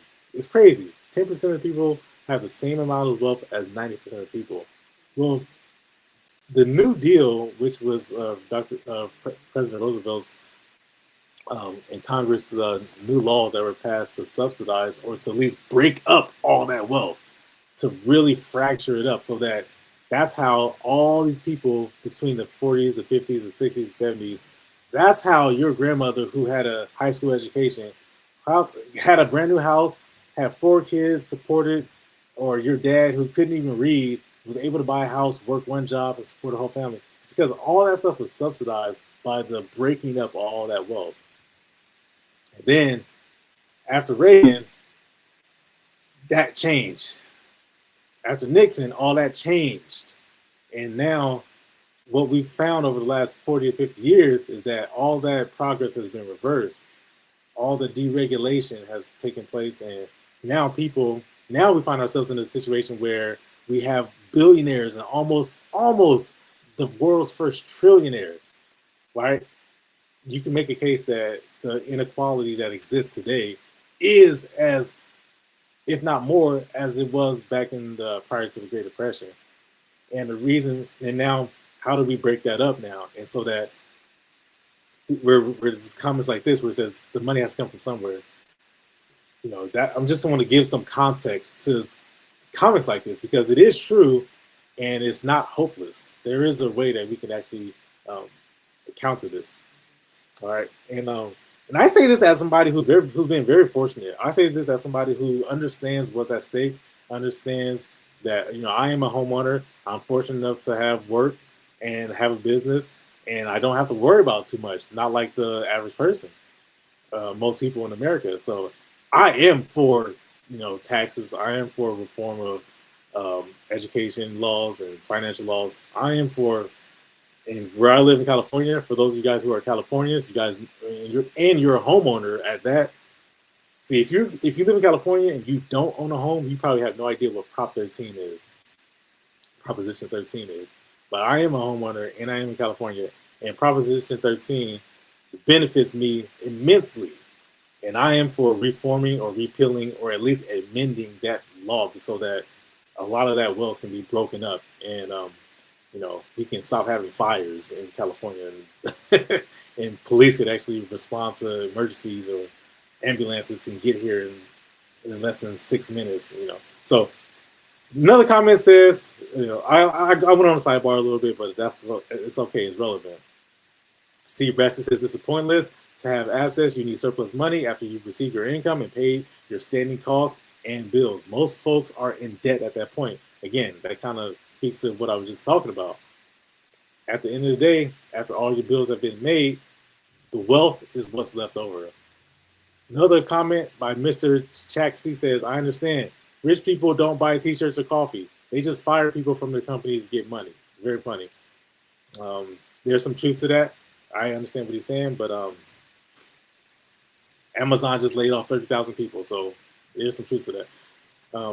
MVVL4 says, okay, stop eating and drinking, buy assets. Got it. Very simplified takeaway, but that's not what the video was, but we understand. Some people just make these comments just for reactions and for likes and hearts. Get it. Well, we're trying to have an intelligent kind of conversation here. All right. T-Cal the DJ says, some of the greatest assets, and I love this comment right here. This guy gets it. He understands. Some of the greatest assets, number one, your mind. As philosophical as that sounds and how out there it sounds, that's absolutely true. And that's free. It starts right there. Number two, your creativity / your unique skills. Also true. As somebody who is invested in both of these assets, I can attest to that. Number three, your networks. Also again, true. Another great asset: 4 time, 5 debt, 6 human capital. I think 2 and 6 are the same thing. Human capital is the best capital, and then debt-driven human capital. So he actually doubled down or tripled down on people. Hope this helps. Hope this assists. All right, so those are some of the responses to that video. And I think all these comments are relevant. Some of them are, you can tell who took away what from the comment or from the video. Some people are just going to have opinions, and they're going to have negative opinions. Some people are going to have one-sided. But I think that the video from Robert Kiyosaki was relevant, no matter how you feel about him, his politics, his approach. I think the answer is the information is true across the board, though. I have no question in my mind that it is true, and it does. So what do you take away from this? The question I'm always asking myself is, okay, so if the response is to buy assets, or if I want to be rich, or if I want to be poor or middle class, then the activities that define those 3 behaviors, I can then clearly understand. When I'm going out, when I get income and I go out to buy a nice dinner, am I being poor? Well, not necessarily, but according to this rule, yes, I am. Well, let's say if I balance that out with if I buy another asset, or if I invest into myself, into my mind, into my network, if I invest into my human capital. Here's what I do. And I'm going to show you guys. I'll tell you exactly what it is that I do. All right. The question is, nobody, or one of the comments also from Frost on Don says, nobody ever says what the assets are. Well, Frost on Don, or Frost on Don, I'm here to say what the assets are, or at least I'm gonna tell you what I do, okay? Because he's right. People always make these videos and they never give you clear instructions on what to do next. And I don't like that. All right. So where are most families today? Well, the question I would always ask, 78% of families would be, this is a real stat, 78% of families that have financial professionals in their life, or 78% of, and you can also say this is people, but people who have financial professionals in their lives, whether there's an advisor, or there's a financial planner, they tend to make better financial decisions. So my question is, would it be better to make better financial decisions if you had an adequate financial education? And the answer is true. If you knew more about what to do, you would probably make better decisions. And I think this is 100% true. It's not something that'll happen overnight, though. Oh, no. I didn't really start taking my finances serious until about maybe 7 or 8 years ago. When I say serious, I mean, I started like taking classes outside of work, outside of family time, outside of business, in my spare time. Stop watching football. Don't even watch professional basketball anymore. And I was a big basketball fan, big sports fan. Hell, I work in sports. You know what I'm saying? That was my professional degree in sports medicine, sports science, athletic training. How many sports medicine specialists do you know who are not even sports fans? You know what I'm saying? So sometimes it takes that. I really invested heavily into, like the other comment said, into my mindset, into my network and whatnot. Okay. So, what do you invest in? There's some slides here. I'm just going to go ahead and pass these by, but this is a notice that I got today from Transamerica. Transamerica is a financial services company, one of the oldest in America. They have enough about Transamerica, but very well known, very predominant financial services company. I own policies through them. Talk about where do you buy assets? Well, here's one. This is what I personally do. This is a letter that they sent to me. As you can see, this is today. I got this in the mail today. So what I hate seeing is that when people pass away or there's some type of catastrophic event in somebody's life, that they then have to go to GoFundMe or have to reach out to a network of strangers to take care of the family. And I don't want that for my family, my wife, or for my kid, or anyone else that may be close to me. So I share the message. I tell as many people as possible, and I'm obviously sharing this with the world. I have no, I'm showing you. Like, what else can I do? So this is my family asset. As you can see,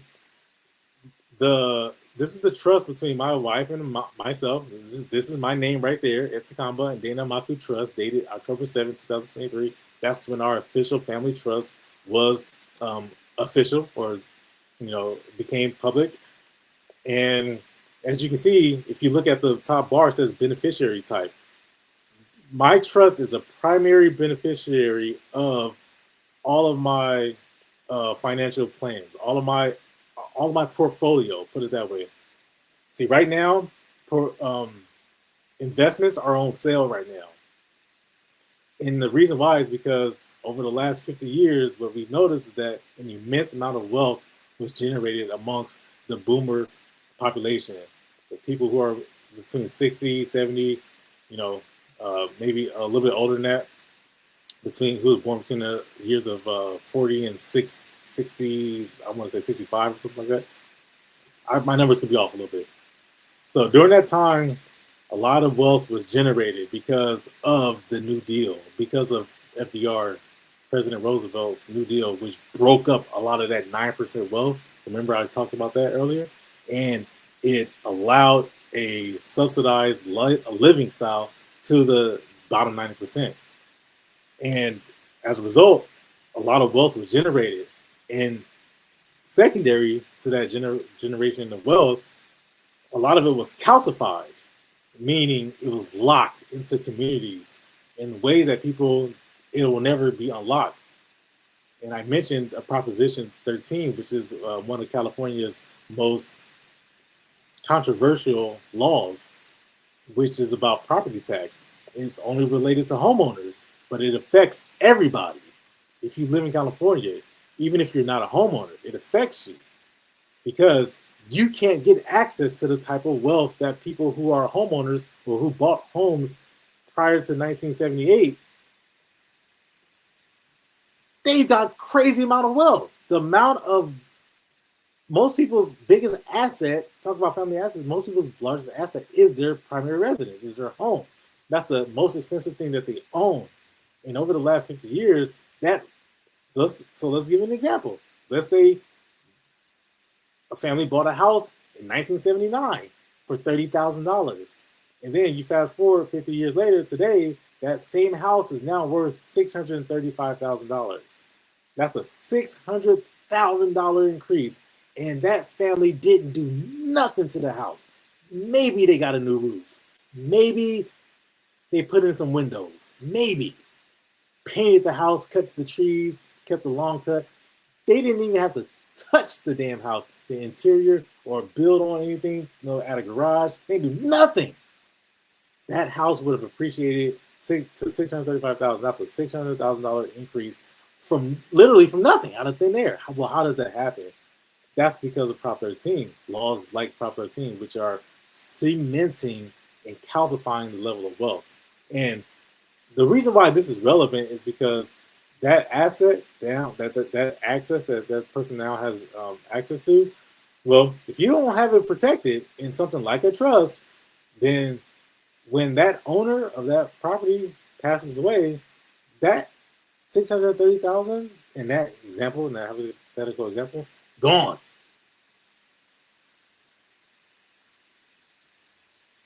Gone. No beneficiary, no kids, no great grandkids. And how people are living today, because everything is so expensive, what people do in California, and this is what, and if you're not a homeowner, you may not even be aware of this, but what people do is that they take the value out of their home, they mortgage their home, second mortgage, and then they take out, let's say, in that example, they take out $500,000, using that same example. And this is not hypothetical, but I'm giving you an example that's hypothetical, but if I'm telling you it's actually not hypothetical, this happens all the time. This is why everything's so expensive now, because so many people have so much money, they don't even know what to do with it. But they take that money out, they give it to their kids, put a down payment on another house, or they pay for their grandkids' tuition, they pay off their student loans. That's why new cars cost $50,000, because people got the money. The money's there. People got money. We're getting it. So I'm gonna stop sharing now. I'm gonna show the QR code where you can scan this, and if you want to bounce some ideas off my head, and we can definitely talk. And I'll show it. I'm not again, everywhere people who I meet, I want to share this information with as much people as possible. But we're getting to a point now where everything's expensive. Everything is the cost of everything is going to go up. I can guarantee you that. And it's not that it's expensive. It's just that we're about to find out who your mama and who your daddy was, or at least who your grandmama was and who your granddaddy was, and if they anticipated or if they put into place, what's really, what if they thought about what was getting ready to happen now, because it's going to happen. And if they didn't, then we're about to find out. It's really gonna be a separation between who has it and who don't have it. It's not gonna be no middle class. Like, that's gone. So it's gonna be people who think rich, people who think poor. And if you're looking for ways to behave in more of a rich way, and not talking about being snob and being arrogant or being selfish or being greedy. I'm just saying, you want to make sure that your babies and your family is not sleeping on the streets or sleeping on the ground. So use that QR code. It's right there on the screen. Schedule a call with me. I'm happy to talk 15 minutes, 30 minutes, however you want. And then we can figure this out, because there is an answer. There are people in organizations and initiatives that are in place right now to break up a lot of that wealth that's calcified up at the top. So that concludes the Money Corner. I know I went long on that one, but this is the Halloween special. So I hope you guys got a lot out of that, and take advantage of talking to somebody. Like I said, 78% of people feel more confident. They feel more informed when they have somebody to talk to. Not your cousin who don't know anything, or your auntie who always speaks negative. You need to sit down with somebody. I started taking this serious about 7 years ago. Life changing. Completely changed my life. All I did was make the decision that I'm not going to watch football no more, because I need to figure out when I'm going to do this. When I'm going to sit down and actually learn this stuff. It's not just for me. My life, I ain't gonna say my life is over, but I got a son now, so everything is for him at this point. I could die tomorrow. I'll be happy. I'm good. I'll set it all up. We good. I'm just saying, as many people as I can meet as possible, I'm gonna try to tell them about it. If they don't do it, I can't stop them. I did my part. So thank you guys. That concludes the Money Corner for today.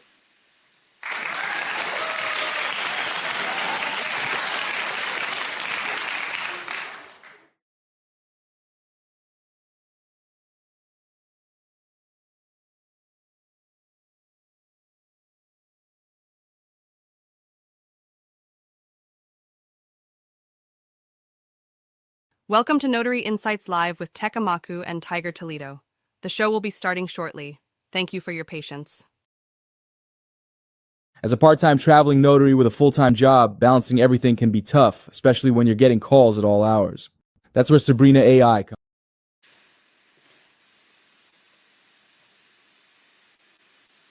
Yeah, we back. I hope you guys enjoyed that segment. We on to the next one. We're gonna keep going with our Halloween special. What we got coming up now? We got the Pass the Trash. We don't have any guests or no special guests today. We just got some comments from the group. Shout out to Wise Angel 2960. Shout out to Natural Jesse in the building. Let's do a pass of trash. You ready for the Tiger? Can you hear me, bro? Yes. Okay, cool. Yeah, my computer's lagging a little bit. All good. All good. All right. So if you guys don't know, pass of trash is when we don't do this to humiliate people, okay? We do this to help you. We already know that some of you guys need some help in this area, so we do this as a service to you guys, so that you guys don't go out there and lose more clients than you're comfortable admitting. All right, so we pass the trash is when we just evaluate a website and we look for functionality and we look for ease of navigation. And can you book the appointment? So we point out some obvious things and some not so obvious things. First thing we do is pick a city and we just search notary in that particular city. What city we got today, Tiger? Ooh, let's go Minnesota. All right, that ain't no city. What city? Minneapolis? I'm gonna go. How about that? Notary Minneapolis? Yeah, baby agrees. All right, got it. So we got Minnesota Mobile Notary. That's the first one. Let's just go with the first one. As always, they say they're open. Closes at 7 o'clock. UPS store, number 1 and number 3. Just kind of looking around. All right, but let's go with it. All right, so what we got? First impressions. First impressions. Again, we're looking for functionality and ease of navigation. Number 1, looks good. Right off the top, looks good. We got a phone number. Call for a free consultation. That's always inviting. That's enticing. I might want to go ahead and take that consultation. Let's say I'm a client and I'm looking for a power of attorney to get signed. I'm probably going to scroll down the website, just kind of give a quick overlook. This may or may not be this guy. Looks like a professional photo. Good looking photo. But it does look like it's stock, so I don't think that's him. But I could be wrong. And then just kind of browsing. So generic website. Started off good, pretty good. See some hours, see some web. Oh, I see a Gmail address. Not good, not good. Not the Gmail address. You have a professional domain. Why not use a? Oh, I know why. Because you don't have Sabrina. Oh yeah, gotcha. 5-star reviews. These may or may not be real, but nevertheless, all we do is looking for a power of attorney. So let's go ahead and click on services. All right, we were just talking about specialties.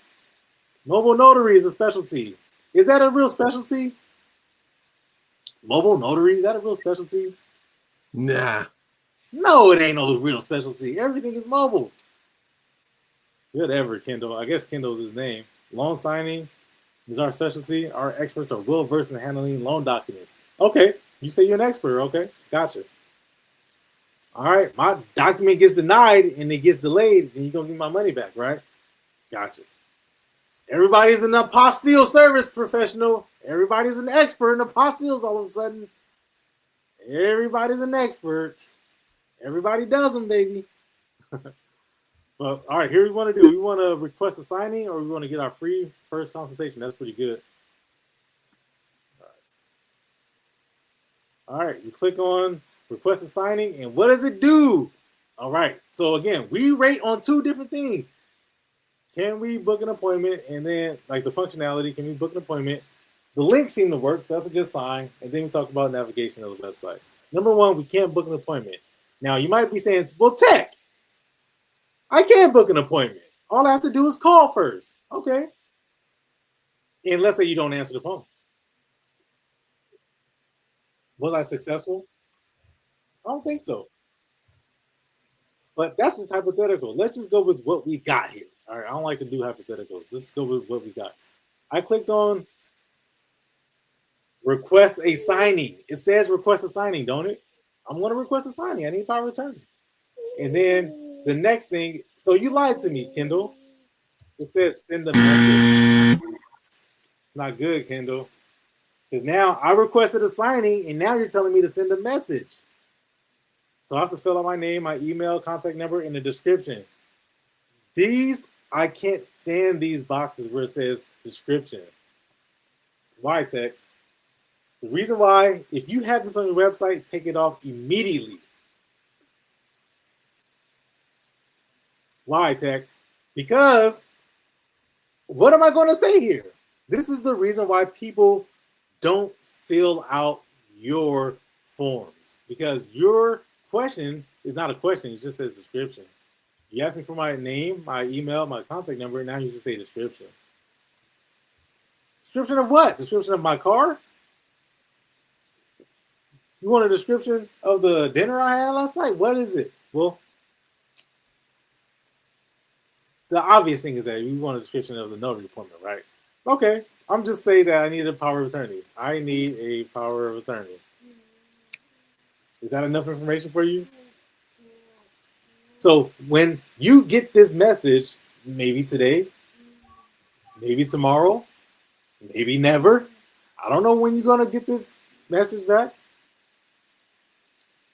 Then you're going to come back and ask me a bunch of questions. So let's say you answer this email, best case scenario. You answer this email.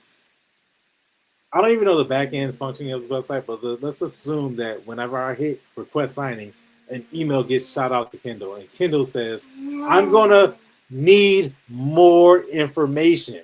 Why? Because I didn't ask the right questions. So you don't know about the number of documents. You don't know about number of signers. You don't know about location. You don't know about when. You don't know about ID. You don't know about printing. You don't know about return to attorney.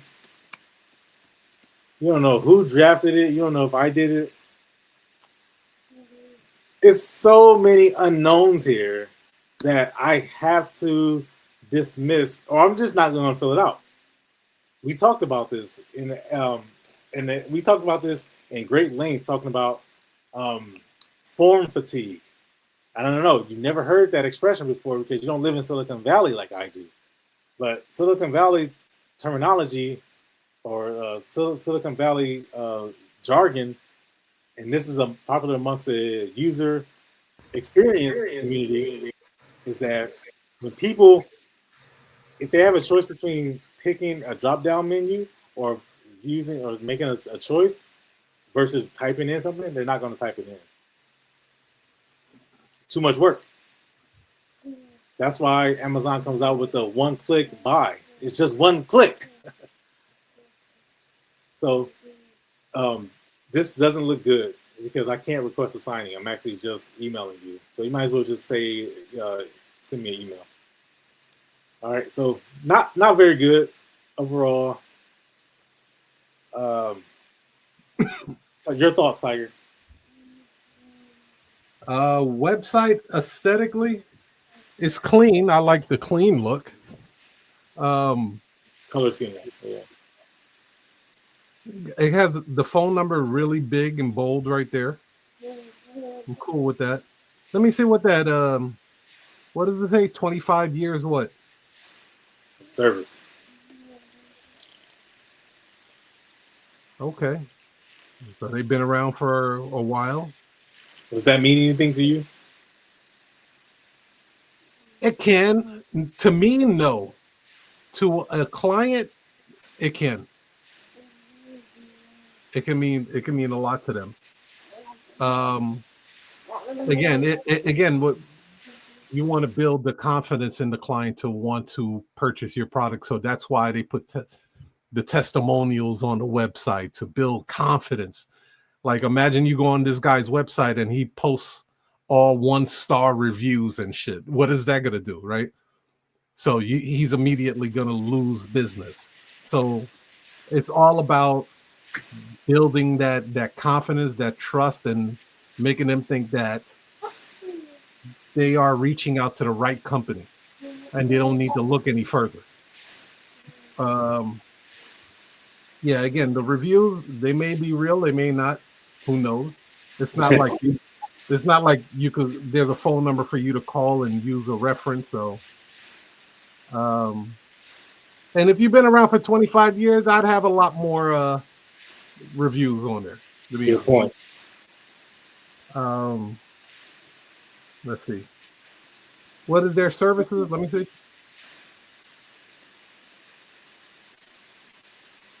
Mobile notary, loan signing. Nah, go down a little bit more. Oh no. I saw some part where it said their services. Okay, let me go back. Okay, it's all right here. All right, right there. Yeah. Mobile notary service, full service. Yeah, that's ambiguous. Like, what does that mean? Full service. Yeah, right. So vague. Don't mean nothing. It's so vague it doesn't mean anything.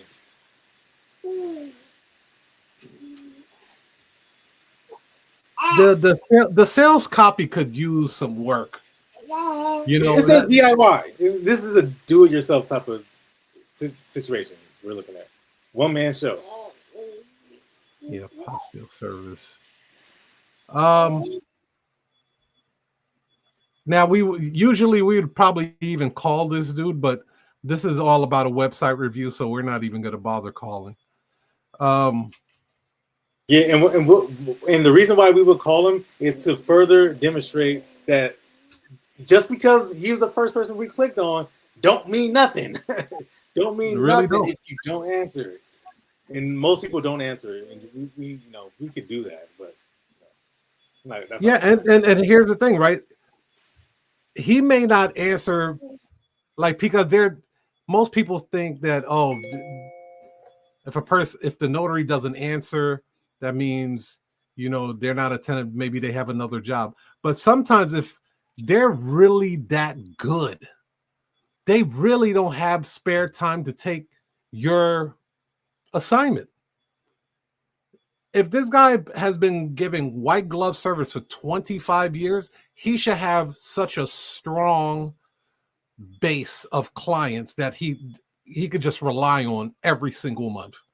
Like, the cash flow should damn near be predictable at this point. And he's just working on tweaking his pricing, tweaking his offers and stuff like that. So again, 25 years, I'd even put in a couple of company logos that I've worked for to really solidify. Like, we do stuff for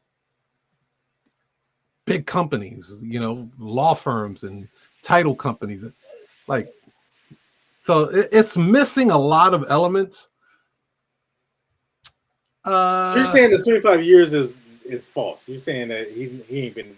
That's just a banner that he put up. I'm saying if it is true, he's not taking advantage of all of the content he can put on here to persuade somebody to get his services. There's a lot, like, what the hell is this? A FAQ? Yeah, who cares? He's missing a lot of opportunities to convince somebody to want to purchase something. If you went on an Apple website and they're rolling out the new iPhone, they're going to seduce you to want to buy that iPhone. Yes. This website is not seducing anyone. It has the potential to. It has the celebrating 25 years. That is seductive that they could use. They have the 5-star reviews, but you could add more to make it even more seductive. Like, so there's a lot of key components that it's missing, man. A lot. And then, like you said, that little chat, that little box area. I always hated those boxes too because they rarely respond to them. Heck, you're better off putting a text chat bot. What is this picture of a couple getting married? What is this? Is this Does he do wedding officiant? Is he doing wedding officiants? No, it don't say nothing about no weddings on here. Yeah. What other tabs he has that you can open? They're all the same. We looked at them all. We got about. Yeah, nobody cares about us. Yeah. About history and expertise. Okay. Yeah. My son has this thing where he likes to squeeze my collarbone now. Yeah, so again, it's missing a lot of elements where he can convince, maybe putting a risk guarantee like 100% customer satisfaction, that type of stuff. Okay, so let's talk about what would make it better, and then we'll close this one up. If you certify, throw a certificate or logo on there. You know what I mean? Or show if you're part of this NNA or whatever. I'm not a person to use NNA like that, but if I could use it to leverage to get more sales, yeah, I'm gonna leverage the NNA logo on my site. If I have a certification that I know customers are looking for, I'm gonna leverage that certification. Like, you know what I'm saying? Like, so those things there can really boost up the situation. I would also add some stories on the website, like just short stories of a situation. And they probably did it with the testimonials, but the sales copy is horrible. Yeah, it's terrible. Apparently, this is made by Green Monkey Marketing. Yeah, it looks like a monkey made this. Yeah, it is. They just needed a website up in Pronto, and they just like smacked it together and put it. All right, I'm cutting this website off because it's making me upset. So for me, it failed. It's trash. It's trash. And my last thing about that is that notaries, you gotta raise the bar a little bit. You gotta raise the bar at notaries. Yeah, dude, for sure. This industry is looked upon for people who want to be taken seriously. You guys sure don't take this serious. Yeah, they definitely need to up their ante and take it to I would love to see notaries that would have a website that looks like an Apple website, like it's sleek, it's sexy, it's seducing, it's catering to the customer, not catering to the actual owner's ego. Wow. A lot of times they're doing shit for their ego. That's a good point. Which has nothing to do with the customer whatsoever. Get creative, man. You're like, well, would I buy from me? Of course you would. It's your shit. Even if your shit look like trash, you're gonna say yes. Because you're looking at it with blinders on. But you take Tech and I and be like, okay, look at this site and then look at that site. Do you see the difference? Well, you guys are, and then what's crazy is we don't even use all that flash and all these different type of codes with movements and movies and all of that stuff. No, because I don't want the client to be on my website for too long. I want the client to be on my website for maybe 6 minutes at the most. Click 4 times and book an appointment and get the hell out. I don't want them to be browsing the website, searching for stuff, and signing up for stuff.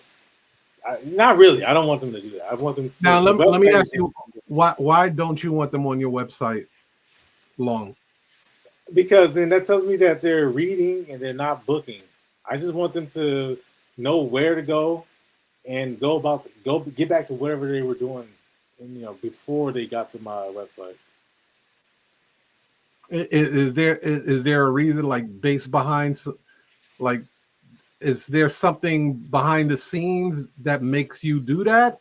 Not Yeah, saying it's that I do it clicking. at all, like, because I've done landing pages and that's all I want you to do is book. Now, don't get it confused. I want them to continue to come back to the website because I just don't want them to be just clicking on stuff, searching around, because that tells me that they're distracted. The whole purpose of the website is just to convert the client. It's conversion heavy.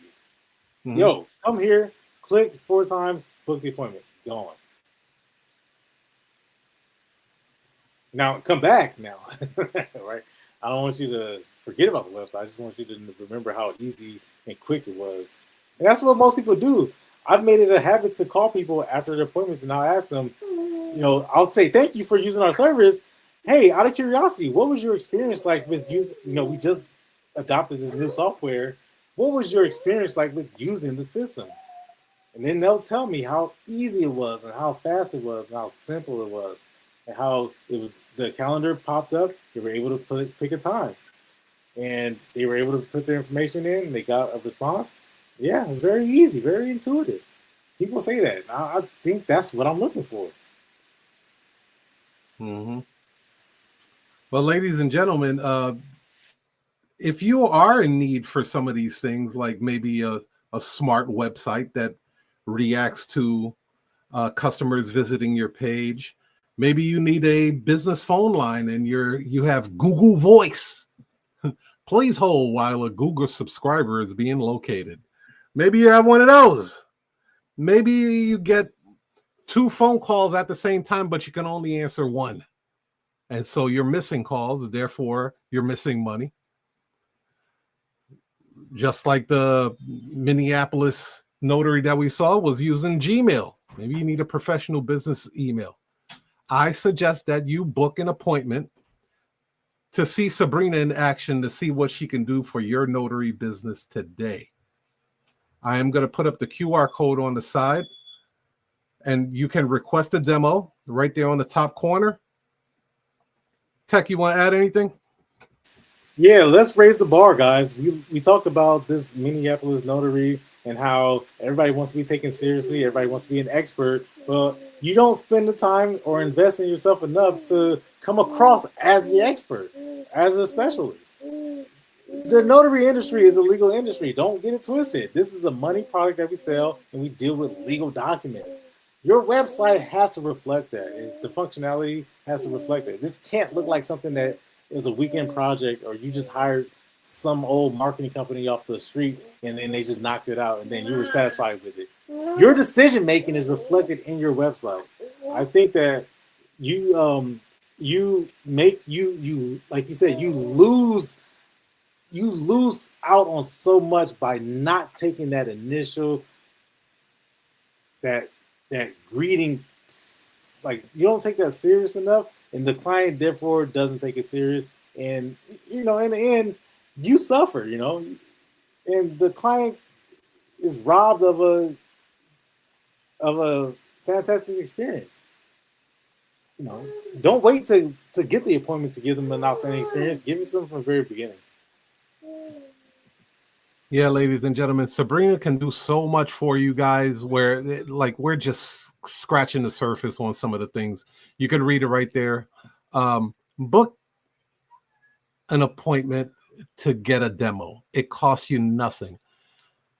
You'll come out of that demo with tremendous insight on how you can improve your business. No purchase necessary. If it ain't for you, it's not for you. But we want to let you know that we are here for the notary industry in more ways than one, besides having a fire ass show. So with that being said, ladies and gentlemen, peace, love, and happiness, and lots of money. Request a demo today.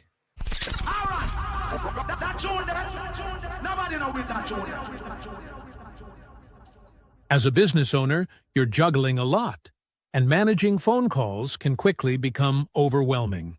That's where Sabrina, the AI voice automation that turns calls into clients, comes in.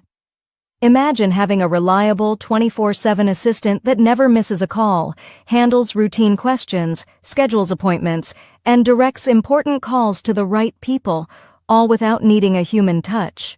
This frees up your team's time to focus on what really matters, saves you money, and ensures every customer gets a consistent, professional experience. It's like having an extra set of hands, so you can focus on growing your business, not just managing calls. Scan the QR code to book your free demo today.